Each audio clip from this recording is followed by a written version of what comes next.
think we're back.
Just about the age of 10, Lord, I got me a job working on the levee, toting water for the hard working men. Walk on, boy, walk on down the road. There ain't nobody in this whole wide world that's gonna help you carry your load.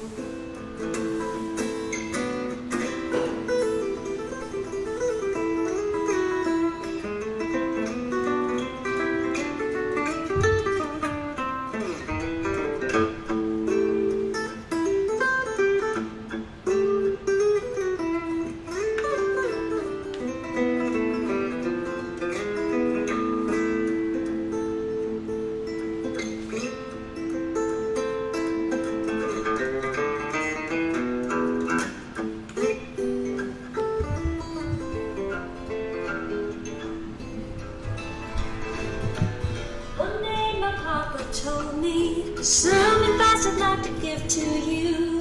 Son, find a good woman, be good to her, and she's gonna be good to you. Walk on, boy, walk on down the road.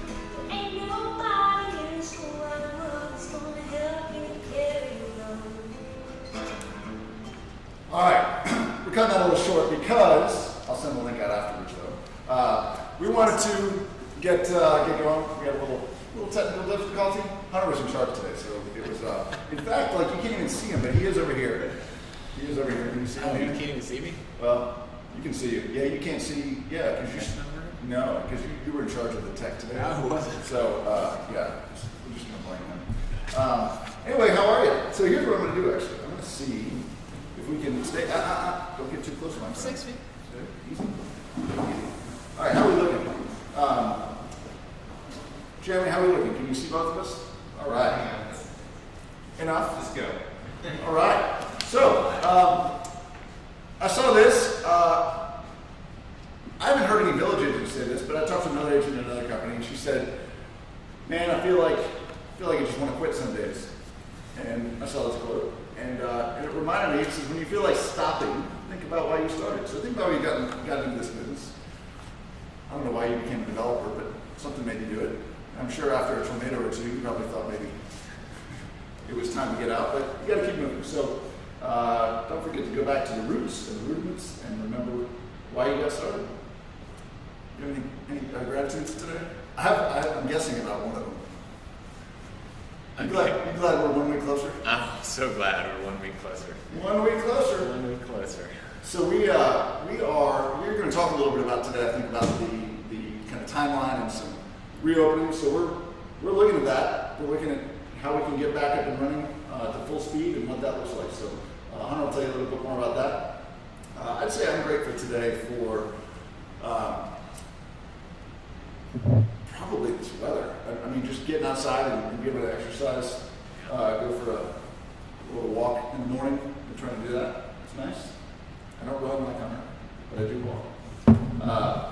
So some news. So my wife actually found this, and I thought it was pretty cool. She said I saw something or heard something on NPR about. She said how infectious diseases shape American bathroom design. And I was like, what? and she went through and was talking about how just basically through, and I'm not gonna, you can read the article, I'll send it out, but it was talking about all the different, from the Spanish flu to various other, big contagions, how that impacted hygiene in households. And one of the questions was, is there a plan? Is there going to be a situation where new houses are going to put little sinks in the vestibule or something for people to wash their hands when they walk in? It's probably a little aggressive, but I think one of the things it talks about was the I guess bathrooms. People who had bathrooms, they used to be covered in wood, and then that became clear that maybe that wasn't the most hygienic, and so that's when porcelain started coming out. And a lot of bathrooms used to have very ornate wallpaper that was fluffy, also not very hygienic. So anyway, kind of interesting. So I didn't know you were going to put that up, but I read an article this week about how far behind Americans' toilet design is from other countries in Asia that have built-in bidets and lights, and with the toilet paper shortage, built-in lights. Music, it's just in this article. So lights and music apparently there may be some. What do you need lights for? In the middle of the night, you're trying to find I don't know. You have any problems with that lately? No, I'm good. I just read an article. So you heard it here first, people. You heard it here first. And then the other thing that, do you remember growing up, going into a public restroom, and it had the paper towel dispenser that was really just a cloth thing, and it would recycle around, and in theory it wasn't really recycling, but yeah, I'm pretty sure something behind it was supposed to be sanitizing it behind the contraption. So wow, interesting. So all right, so we've got some upcoming education and events in the remainder of April. We've got a segment today, obviously. Brent Cooper, our fearless Brent Cooper, is going to teach a transaction desk class on Thursday at 11 a.m. So that'll be live streamed on Zoom, so you can interact with them. And then there'll be another Mentee Monday. He's been doing an awesome job of doing Mentee Mondays. Thanks to all the mentors and mentees for doing that. And so that'll be at 11 a.m. on Monday. So Lee Fund, our own Lee Fund, did a really good job excellent job of, emceeing Dr. Yoon, who's the chief economist with NAR. Lee was the MC for a whole live stream Zoom class, whatever you want to call it, last week. And it was interesting. He said he had some really good predictions. Obviously, he does a lot of, analysis of the market and on a national basis for realtors on the residential side primarily. And he said he expects there to be some impact, obviously, but he said we were heading into a slower appreciation year anyway. So, in Nashville, if you looked at kind of the greater Nashville area, we've had, 8, 9, 10% appreciation in the last few years. Last year, it was about a little over 5%. And you've talked about this in the sales meeting before. You remember what the average appreciation rate for the greater Nashville area is over the last 4 years? 4%. Close. 4.6%. So that's average. So Dr. Yoon said he thinks that nationwide that the average appreciation rate this year is going to be between 0 and 2%. So basically flat to a little bit up, but not that much different than kind of where we are to keep that average. So I thought that was good. I think there's a recording of that. If you go to greaternashvillerealtors.org, you can probably get either a recording of that or the Facebook page. I believe it was on there. And then I think he was going to send out some slides. But Lee Fund, we'll know more about that. So NAR is also doing reduced and free education. NAR.realtor/right right now, just as a reminder. And a birthday boy just entered the room. You didn't think I'd make it this old, did you? Didn't think you'd make it. Lloyd Carney's in the house. So he just entered the room. It's his birthday. Happy birthday, Lloyd. Hunter, what you got? All right, got a lot today. Just kind of a variety of things from. Are you going to control that? Okay. And Zach gets to do quotes most of the time. So, but I added some today because I don't know, like a lot of you, I can get overcome with anxiety and worry. And so some of these quotes were helpful I came across this week. The first one is, worry is like a rocking chair. It keeps you moving, but it doesn't get you anywhere. So I thought that was fun. The second one is, worry does not empty tomorrow of its sorrow, but it empties today of its strength. So just a reminder to kind of stay in the present. I like that one. And then the last one is, the future is always scarier than the present, but the future always becomes the present, so chill out. So it's kind of like, hey, eventually the future, your worst worry, the future's always scarier, it's gonna get here anyway, just, don't let anxiety paralyze or cripple you. And I've got to remind myself of that as well. So, talking about the markets, just highlighting again, oil's down about 72%, unprecedented. Gotta stop touching my face, sorry. But again, we look at the markets just as a good barometer for how the world is viewing its economic growth looking ahead. The market's always looking ahead about 18 months. And so I'd say the markets are really hanging in there. Based on where they are today, you can see the NASDAQ's down about 3.77%, the S&P's down just over 10%. The market has not been expecting a crazy depression level economic crisis. Basically, we're down some this year, but basically flat from about just 12 months ago. So overall, really not that bad. The other thing that's interesting is gold is up about 15% this year, just year to date. And there's several reasons why investors might want to own gold or add that to their portfolio. Not only can gold rise in value, it can fluctuate just like any other asset, but it can be a hedge against inflation. And because it's gone up over the last, during this last few weeks and months, it's started getting a lot of press, and you might even see some ads like invest in gold, buy gold, with this $1 trillion bailout, there's going to be inflation, and gold's where you need to put your money. And so when it comes to investing, I always go to Warren Buffett for his perspective, and what would Warren do about gold? And so not surprisingly, Buffett's favorite things to do with his capital is to invest it in what he calls productive assets. And productive assets are things that create wealth.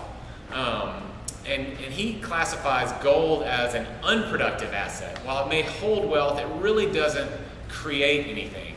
So productive assets can rise in value over time, but for example, you can own a stock, and there's other ways it can also generate value. It can pay a dividend. The stock itself can increase.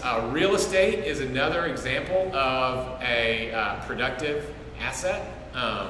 You can rent it. You can do things with it that will make money. Buffett says about gold, it doesn't really have any value. It gets dug out of the ground in Africa or someplace, then we melt it down, we dig another hole, bury it again, and we pay people to stand around and guard it. And so anyone watching from Mars would be scratching their head like, what are these earthlings doing with this gold, And so he makes a point, which would you rather own, gold or a more productive asset? To illustrate the point, this is in 2011, he had an example. He had two hypothetical investments. The first group contains all the Earth's gold supply, which at the time was valued at $9.6 trillion. So that's one investment you could have. The other one you could have, a second group, could contain an equal value, 9.6 trillion, but it would contain all of the crop-producing farmland in the U.S., 16 ExxonMobil, so that company 16 times, plus you'd still have $1 trillion left over.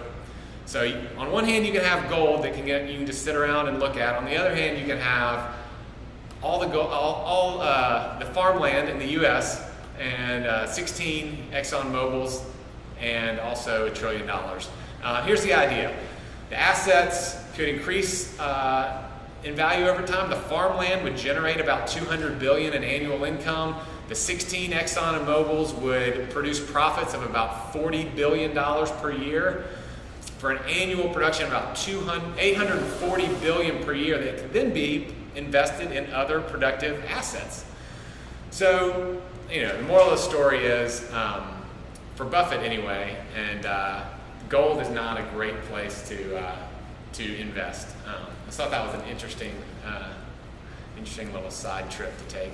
So last week we talked about Mike Del Preet, and I've gotten a lot of data from him recently about the overall U.S. and even the global real estate markets and the listing volume. And last week he had some news. It looked like we were starting to bottom out in a number of areas. This week, the analysis is showing that while there's a significant decline in many major U.S. markets, they're at vastly different rates and timing. Major markets like San Francisco, New York, Philadelphia were affected the earliest, and Denver and Phoenix didn't really experience their decline until about 15 to 20 days later. But overall, you can see there's a kind of a drop in listing volume, somewhere between 40% and 80%. New York and Pennsylvania and Michigan have been hit the hardest, probably due to their more stringent lockdown measures. But as you can see in some of these markets, after about 30 to 35 days of decline, homeowners start to come back into the market with listings. So this is interesting. So you've got here I guess the left side. Sorry, I'm up the camera here. This is percentage of new listings down, and then the top line is number of days since that happened. So for the last 30 to 45 days, so that's a significant drop in new listings, which is interesting because that actually that helps make the argument that if you've got a listing to put on the market like right now, get it on the market. I mean, there's way less competition, is what it looks like, at least in some of these major markets. That's a great point. Yeah. So there'll be much less supply in the market to compete with. So it's a good time if you have someone that's needing to move. But you can see the two markets that may not have hit bottom yet are Phoenix and Denver. The next slide shows, I like to track other companies in our industry, and so spend just a couple of minutes on what's going on with them. Hope you might find it interesting as well. But the major iBuyers, these are the internet buyers like Zillow, Opendoor, Redfin. They do most of their business in 4 or 5 markets: Phoenix, Atlanta, Dallas, Houston. And like the rest of the country, these have seen significant drops. Interestingly, Dallas and Houston have kind of leveled off and look like they're starting to come back, while Atlanta and Phoenix again may not have hit their low point. So the other kind of big player nationally, Compass, they operate that slide, now go back. This slide shows the markets where they operate most largely. So it's New York, San Francisco, Chicago, DC, and Miami. So this is showing kind of where they're focused, and I thought it was interesting on the next slide. Just a lot of real estate companies are going through and having to react to significant cuts. Compass, in particular, had a business model that was really not starting from a profitable place. They had raised a bunch of money. They were spending it to grab market share in hopes that they could kind of grow their way to profitability. We've talked about how that kind of started to change late last year with the WeWork debacle. They have the same investors that WeWork has had, and how that investors have really started to look for path to profitability. So Compass has been reeling. They've had to cut all of their salaries, laid off over 15% of their staff, reduce some of their office admin positions to 10 hours a week. They've also passed along, they've reduced their agents' compensation by taking away some stock options and things like that they had promised. And they're not alone in layoffs. Redfin has furloughed about 41% of its company, EXP 15%, and then Open Door, Light Compass, which has received a lot of backing from the SoftBank fund that also backed WeWork, has laid off about 35% of its staff. Anyway, Village, I think, is in a much better position to weather this downturn from other companies versus other companies. And just a few of those reasons are, A, we're in Nashville. It's much better market position. It was stronger going into this. And so that focus in Middle Tennessee, the Nashville area, has been, I think, will be a real plus for us. Like Nashville, Village, just as a company, was in a healthy and financially stable place heading into this, and so we're going to be in a better place coming out of this. We haven't been funding losses along the way. We were in a good spot. Our agents so far have been proven to be superior than your average agent, not surprisingly. But just you have deeper relationships, and that's proven to help lessen the volumes so far. So kudos to you guys. Our broker leadership is really going the extra mile with reduced compensation to support you guys through some more challenging deals and more complex issues. So continue to reach out to them, but I'm really proud and excited for the job that they're all doing. And then finally, I hope that we're proving to be an agent-first company that's looking for ways to reduce your splits and your costs and to really step up and help you, and that we feel like in the short term that'll benefit our agents, and then long term we've always believed that that's going to help our company. So as we move into opening up, a lot of states are starting to open up across the board. You've heard a lot about Georgia. It's opened up gyms and tattoo parlors. You've heard all of that. Tennessee is removing their stay-at-home ordinance. It'll expire April 30th, so it'll expire Thursday, and there'll still be some changes. It won't be business as usual. You know, social distancing, staying 6 feet apart at restaurants, limiting patrons in certain areas. So I think it's still prudent to ease into this and kind of maintain the data. Nashville is going with a little bit of a different phased approach. We will not be opening in Nashville May 1st. But they have some benchmarks that include a stable or declining coronavirus cases over a 14-day period that we're in right now. They also want to make sure we have adequate testing and supplies, protection supplies, masks and things like that, and a low transmission rate. And so while our trend has kind of been flat to slightly increasing, the transmission rate is at 0.9, which the health leaders in Nashville have said it's in the range for reopening, and they're hopeful that early May we'll be able to start that first phase of reopening. So what that means for us, we really want to kind of go by the governmental guidelines that are being given. So our Franklin office will be opening May 1st. And our 21st and East offices in Davidson County will be opening when the phase 1 is released, which is hopefully again in early May. We are going to make a few adjustments. One, we're going to close our office an hour early just to give our staff time to wipe down and sanitize all the surfaces, handles, doorknobs. We just want to start off each day from a clean, fresh, healthy place. We also do want to encourage you, if you have a good work from home setup, don't just come and overly congregate. We want to restrict people, having too many people in common areas, and be able to maintain kind of that 6 foot separation. So that is our plan.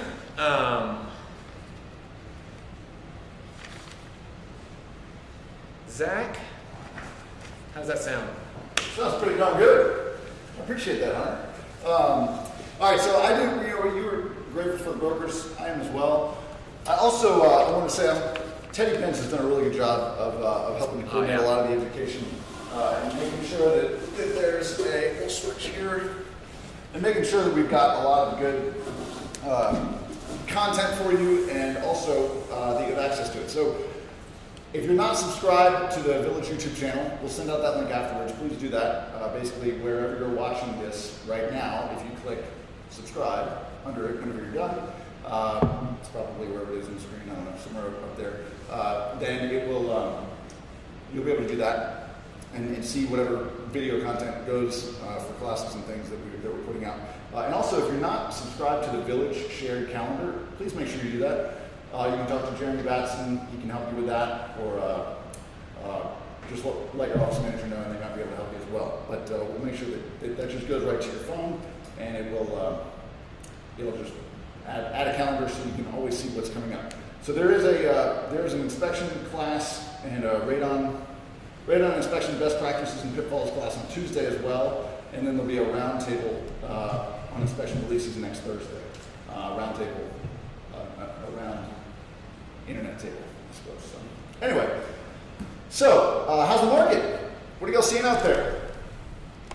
Feel free to chime in, and we're getting a lot of the chats that are happening. So chat about in the comment section or in the chat section about what you're seeing out there. Showings, if you look at the showing data, we've got really good trend going on. So if you look at the low part, April 13th, April 12th, that was our lowest point. That was down, I don't know, probably 40 to 50% from last year. Now the delta is closing. We're only about 20% down in terms of in-person showings from where we were in April of last year. And again, this is just in-person showings. So a lot of the showings that we're seeing out there are obviously virtual. Maybe an agent is walking through, a Matterport or a video tour with their client as opposed to going in home. So those aren't even tracked. So I think we're off to a good spring. Mortgage rates for today, they've dropped. Last week, 30-year fixed rates were 3.25. They've gone down to 3.125%, which is pretty incredible. 15 years are below 3%. Last week they were at 3%. This week they are at 2.75%. And the ARM has not changed. ARMs are not great rates right now, 4.65%. So long-term rates, really, really incredible.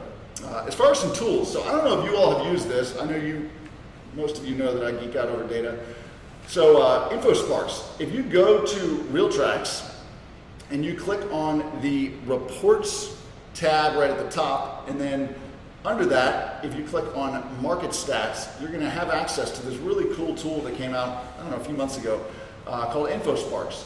And it is it has a lot of similarities to Trend Graphics, although you can do custom map searches and you can do a lot of side-by-side comparisons. So if you look at the top left of the screen, you'll see that I just did a quick search for Davidson County and compared it to Williamson County.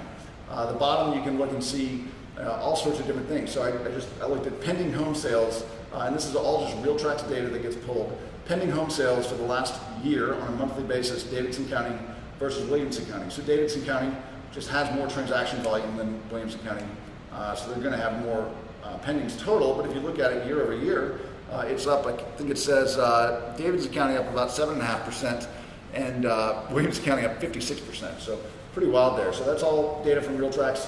You can look at a lot of different stuff, and then if you look at the top right, there's a little spot where it says InfoSparks and then User Manual and then Fast Stats. That Fast Stats portal has all kinds of market reports that you can send to your clients. Some of this is a little overwhelming. They've got some really good one-pagers. This particular one just says March for Nashville as a city, March home sales 2019 over 2020 or 2020 over 2019.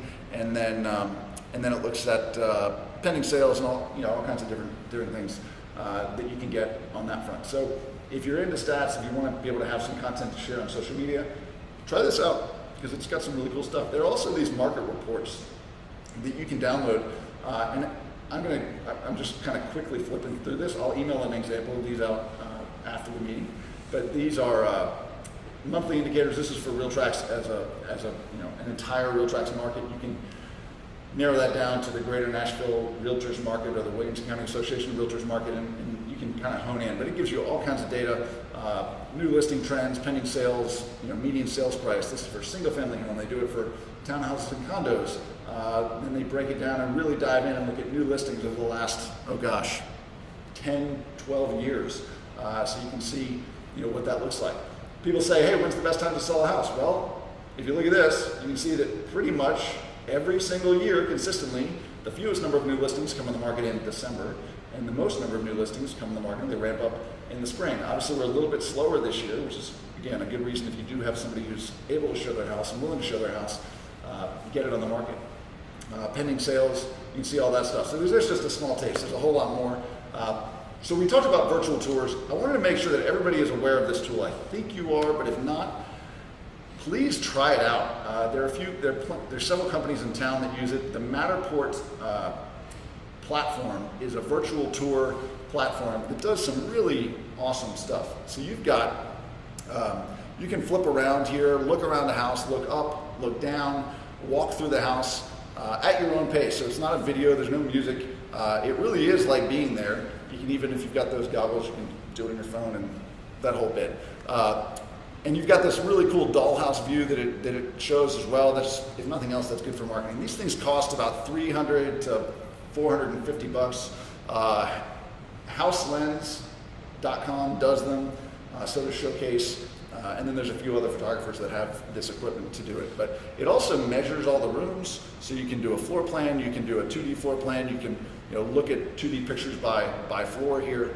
I think you should be seeing this as I'm going through this, but you've got, you can also do this measuring, right? So if you wanted to start a measurement, you can even measure a room. There's this little button where I just measured a rug here, but just to show you an example, but it zooms in and you can click on a corner and measure a room. So literally you could buy a house, measure for your furniture, see the whole thing and never have to walk in. I've said this before, I've sold 2 houses sight unseen using this technology. It was the best $400 I think I've ever spent to market a house. So it happens, it's real. So try it out. So it's called Matterport. Sometimes they're called 3D tours. To me, that is the best thing that you can do in this market right now, especially to be able to show your house. And if you've got it coming soon, get it out there during the coming soon period so people can start taking a virtual walkthrough. All right, a few tips. So remember the rudiments, right? I've talked to a lot of agents. We've done a lot of kind of little just talks, pep talks, coaching sessions over the last week. And people are feeling like they want more, they want something to do, but don't forget to stick to the basics, right? Do your Ninja 9, do your notes, make your calls. Obviously you're not doing your face-to-faces, but stay in contact with people and push yourself. If you're a lot of the 40X people I'm talking to that are doing that, some of them are saying, well, I'm supposed to write 10 notes a week, so I just go back at the end of the week and make sure I wrote them. Well, plan ahead. Who are you going to write to this week? If 10 is easy, then do 15, do 20, but stick to the rudiments, right? So Colin Wainwright is here. She's going to talk to you about a little contract conundrum she had, and I'm going to get out of the way and let her come in. Get Hunter's spot. Huh? You gonna get Hunter's spot? Whatever. Where do you want me? You can go right there. Right here. Just stand. All right. Oh, stand. Okay. Well, all right. Well, it's been a while since we've had a contract conundrum, so we thought this week might be a fun time to bring one back. So the scenario is our agent had the listing, and they went under contract, and the buyer in their financial contingency conventional loan with 80%. So they were going to pay 20% down, and 3 days before closing, when the disclosure comes out, surprise to the seller, they were approved for 90%, and that was fine, but the buyer asked to extend the closing. They wanted to work some more with their financing. So the seller agreed, And a couple of weeks went by where they kept postponing the closing, and then the buyer decides to terminate the contract based on a financing contingency. The buyer wanted to have a 95% loan instead of an 80% loan. And so the conundrum would be, does the earnest money get refunded or not? He was able to get a loan denial letter that he could not get a 95% loan. Wait, but the contract said 80%. So I can't see your comments, and there's a little bit of a lag, so we can't do this as interactively as we have in the past or will in the future. But the answer is $11,000 went to the seller. There was never an amendment to change the financing, and they had written proof that the buyer had qualified for both 80 and 90% loan. So saying I have a loan denial letter for a 95% loan does not get you your earnest money back. So just keep that in mind when you're staying on top of finances. Make sure you're getting your proof of funds and verifying income. Your lenders are obviously doing a lot more of that right now too, but that was an expensive $11,000 mistake. So don't let it happen to you. But at least it was our side that got the $11,000. that's cool. So, Good work. Thanks, Colin. sure. Good to see you. All right, so I'm just going to stand too. I kind of like standing. Let's see here. We've got some coming soons. So Paul Ruff is here as well. And Lloyd, real quick, did you have anything you needed to bring up? No, just moral support. All right, moral support. Yeah. Moral support. No It's his babies. birthday. Is it a big birthday? Should we ask? Should we say what else? No, it's a small birthday. Small I didn't birthday. think I'd make it this long, but it's going to happen. 49 years. 49 years old today. Billy Carney, everybody. So coming soons. One, make sure to enter your listings, or your coming soon listings at comingsoon.villagetn.com. And then Paul Ruff is going to come and talk to you about a property that he has. Hi there. So I wasn't quite planning on presenting, so not really dressed like it, but I did want to get this out here. We did a kind of a soft launch last week, but we were unable to kind of get into the sales meeting, so I wanted to get some slides put together and get this presented to you so that you can all get it to your buyers, potential buyers, and see what we have going in Charlotte Park. As you'll see from the first slide, this is something we're going to get out as well on an e-blast, hopefully here soon as well. And so here's the points of interest, or where the project sits in Charlotte Park. You'll see where it is. It's right next to the park. You can actually see where you can walk out of this development straight onto a walking trail in Charlotte Park. There's ball fields, basketball courts. It's a great spot.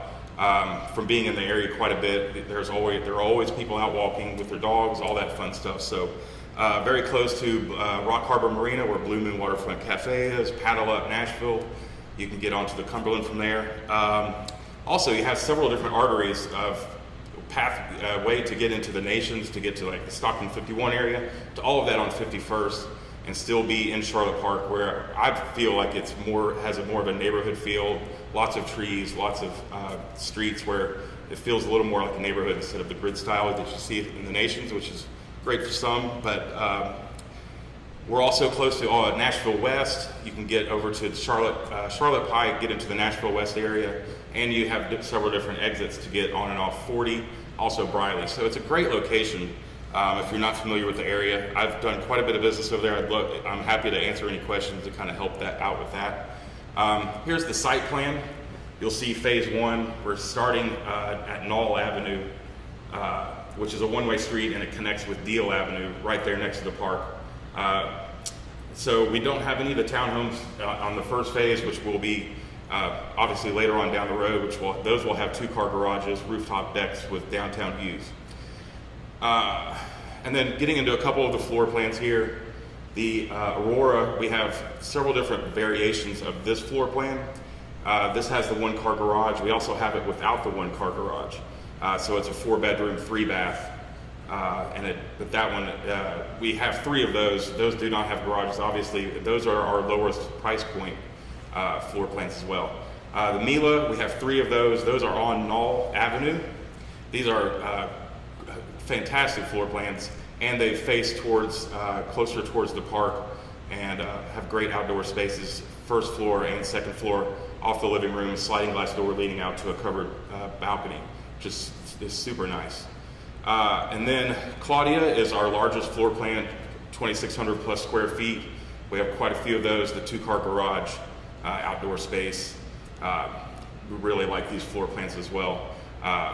And then, as you can see, we have, we're doing this project with Crystal and Danielle. We're all teamed up on this, and they have a ton of experience in this.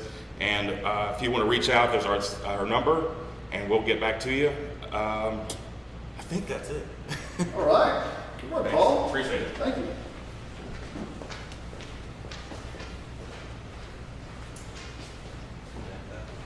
All right, so enter coming soon at comingsoon.villagetn.com. I'll send that link out here in a few minutes after the meeting. We're wrapping up. Lots of takeaways today. Man, there was a lot of good stuff. You had a really, really good content. So the office openings, great news. We really are 1 week closer. Yeah. Less than that for Franklin too. So take care of your office managers. They're working hard and doing a really good job of wiping down surfaces. And obviously, if you have to be in the office, just do your part and try to do that before you leave as well. But thanks for everybody for tuning in. This has been a really cool experience. I actually just posted a few photos. You may have seen me popping in behind Hunter and taking a picture. I posted a few photos on the Village exclusive page just to show y'all what this looks like. We've got a whole little studio set up here, and it gets a little bit better, or today with a camera less, maybe a little worse every day. It's a mix of high tech and low tech. High tech and low tech. It's all here. So anyway, thank you for tuning in. I found this cool. I'm going to let you leave with a little music from anyway. I won't give it away, but y'all can check it out. So enjoy and have a wonderful week. All right, Rainbow, you ready? All right, you ready? 1, 2, 3.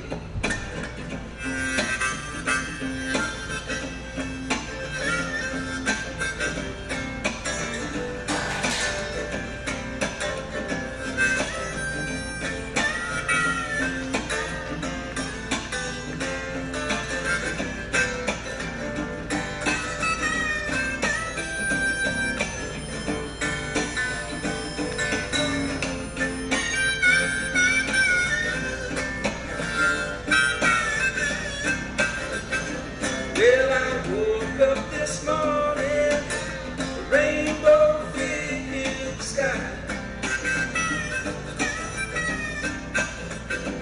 Yes, I woke up this morning, a rainbow filled the sky.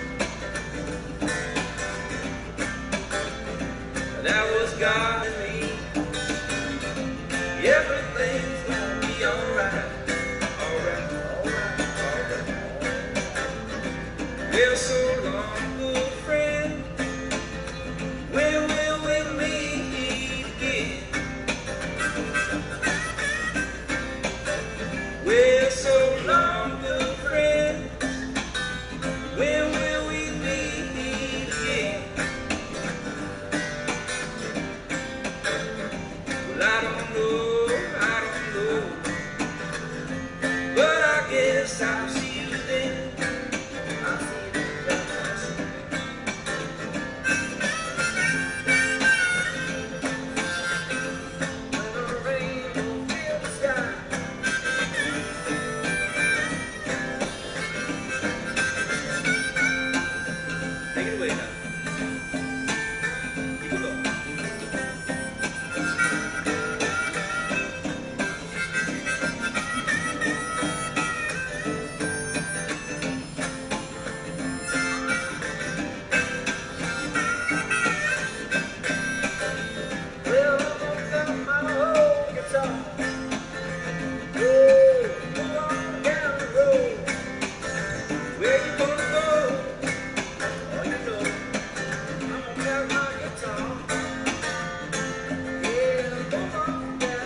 Yes, I woke up this morning, rainbow filled sky.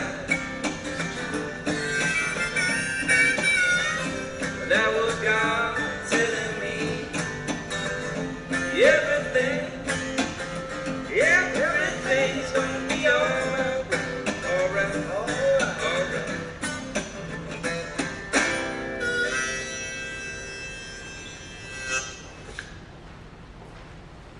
All right, thank you all very much. That was pretty incredible. I hope everybody has a good week. And again, really appreciate y'all tuning in, and go out and sell a house.